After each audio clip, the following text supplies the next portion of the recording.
Hi friends, welcome to Biology for DSC Intermediate First Year Botany First Unit జీవ ప్రపంచంలో వైవిధ్యం. ఈ యూనిట్లో 4వ అధ్యాయం వృక్ష రాజ్యం.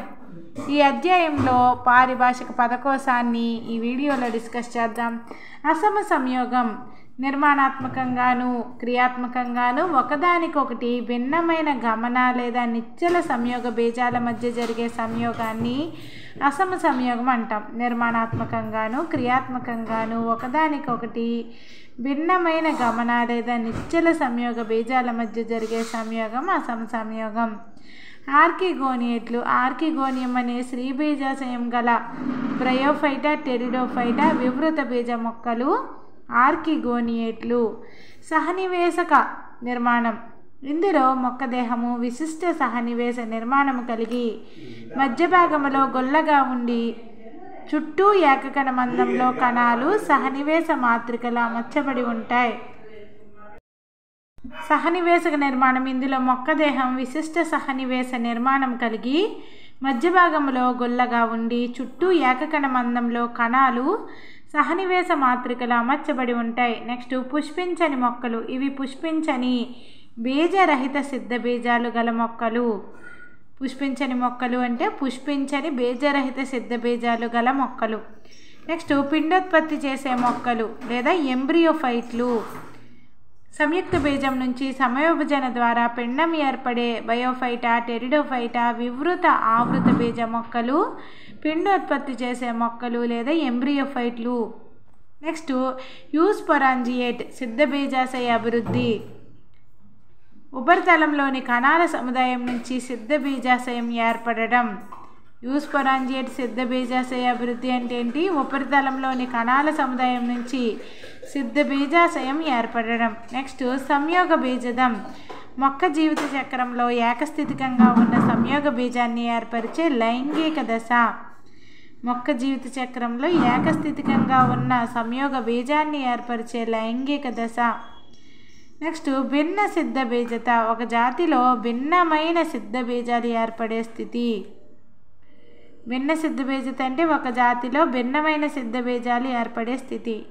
నెక్స్ట్ సమసిద్ధ బీజత. ఒక జాతిలో ఒకే రకమైన సిద్ధ బీజాలు మాత్రమే ఏర్పడే స్థితి సమసిద్ధ బీజత. నెక్స్ట్ సమసంయోగం. నిర్మాణాత్మకంగాను క్రియాత్మకంగాను ఒకే రకమైన సంయోగ బీజాల మధ్య జరిగే సంయోగము సమసంయోగం. నెక్స్ట్ కల్పలు.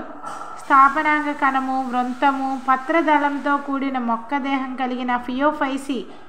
గోధుమ వర్ణ శైవలాలకు చెందిన పెద్ద శైవలాలు కల్పలు అన్నమాట. స్థాపనాంగ కణము వృంతము పత్రదళంతో కూడిన మొక్కదేహం కలిగిన ఫియోఫైసి అంటే గోధుమ వర్ణ శైవలాలకు చెందిన పెద్ద శైవలాలు. నెక్స్ట్ లెప్టోస్పొరాంజియేట్ అభివృద్ధి. సిద్ధ బీజాశయం ఒకే ఒక్క ఉపరితల కణం నుంచి అభివృద్ధి చెందడం. లెప్టోస్పొరాంజియేట్ అభివృద్ధి అంటే ఏంటి? సిద్ధ బీజాశయం ఒకే ఒక్క ఉపరితల కణం నుంచి అభివృద్ధి చెందడం.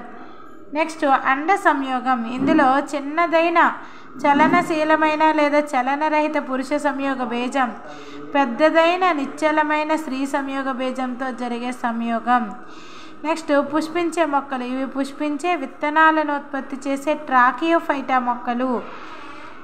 నెక్స్ట్ సైఫనోగమి. స్త్రీబీజ కణంతో పరాగనాళం ద్వారా రవాణా చెందిన పురుష సంయోగ బీజం సంయోగం చెందడం సైఫనోగమి. స్త్రీబీజ కణంతో పరాగనాళం ద్వారా రవాణా చెందిన పురుష సంయోగ బీజం సంయోగం చెందడాన్ని ఏమంటారు? సైఫనోగమి అంటారు. బీజయుత మొక్కలు స్పెర్మటోఫైట్లు. ఫలయుత లేదా ఫలరహిత విత్తనాలు గల మొక్కలు బీజయుత మొక్కలు. నెక్స్ట్ సిద్ధ బీజదం. మొక్క జీవిత చక్రంలో ద్వైస్థితికంగా ఉండి సిద్ధ బీజాలను ఏర్పరిచే అలైంగిక దశ. ఇది సిద్ధ బీజ మాతృకణాలలో జరిగే క్షయీకరణ విభజన ద్వారా ఏకస్థితిక బీజాలను ఏర్పరుస్తుంది. నెక్స్ట్ శంకు స్ట్రోబిలస్. దగ్గరగా అమర్చబడిన సిద్ధ బీజాశయ పత్రాలను కలిగిన నిర్మాణాన్ని శంకు అంటారు. Next thallus. వేరు కాండం పత్రం అనే విభేదన చూపని మొక్కదేహాన్ని తాలస్ అంటారు. ట్రాకియోఫైట్లు. ఇవి టెరిడోఫైటా వివృత బీజాలు ఆవృత బీజాలకు చెందిన మొక్కలు. ఇవి నాళికా కణజాలం కలిగి ఉంటాయి. ట్రాకియోఫైట్లు టెరిడోఫైటా వివృత బీజాలు ఆవృత బీజాలకు చెందిన మొక్కలు. ఇవి నాలుగా కణజాలాన్ని కలిగి ఉంటాయి ట్రాకియోఫైట్లు. నెక్స్ట్ జాయిడోగమి, చలనశీల పురుష సంయోగ బీజం నిశ్చల స్త్రీ బీజకణంతో సంయోగం చెందడం జాయిడోగమి. చలనశీల పురుష సంయోగ బీజం నిశ్చల స్త్రీ బీజకణంతో సంయోగం చెందడాన్ని జాయిడోగమి అంటారు. గమన సిద్ధ బీజం, కొన్ని శైవలాలు శిలీంధ్రాలలో కసాబాల సహాయంతో చలించగల అలైంగిక సిద్ధ బీజం, దీనిని చలత్క సిద్ధ బీజం అని కూడా అంటారు. కొన్ని శైవలాలు శిలీంధ్రాలలో కసాబాల సహాయంతో చలించగల అలైంగిక సిద్ధ బీజం, దీనిని చలత్క సిద్ధ బీజం అని కూడా అంటారు.